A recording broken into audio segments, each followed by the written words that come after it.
इंधन दरवाढ आणि कांद्याला हमीभाव मिळण्याच्या मागणीसाठी उद्या सोलापुरात काँग्रेसचं आंदोलन होणार आहे। खासदार प्रणिती शिंदेंच्या नेतृत्वात सोलापूर कृषी उत्पन्न बाजार समितीसमोर काँग्रेसच्या वतीनं रास्ता रोको करण्यात येईल। सोलापूर कृषी उत्पन्न बाजार समितीच्या समोर आंदोलन करत सोलापूर हैदराबाद आणि सोलापूर पुणे राष्ट्रीय महामार्गावर रास्ता रोको करण्यात येईल। दरम्यान कॉकरोच जनता पार्टीची ही क्रांतीची सुरुवात आहे। येत्या काळात तुम्हाला उद्रेक पाहायला मिळेल अशी प्रतिक्रिया खासदार प्रणिती शिंदे यांनी व्यक्त केली आहे।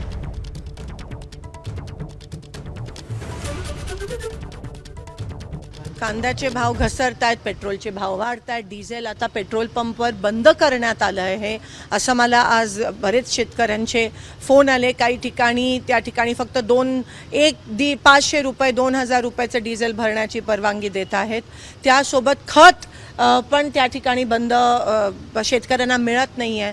हे सगळं सुरू असताना आम्ही उद्या एक जन आक्रोश रस्ता रोको मार्केट यार्डामध्ये सगळे शेतकरी, कारण का जसं मी म्हणाली डोक्यावरनं पाणी गेलं आणि आता लोकांमधून तुम्हाला उद्रेक आणि उठाव त्याचं पहिलं पाऊल कॉकरोच जनता पार्टी होतं, पण आता रस्त्यावर पण लोक उतरल्याशिवाय राहणार नाही। एबीपी माझा, उघडा डोळे बघा नीट।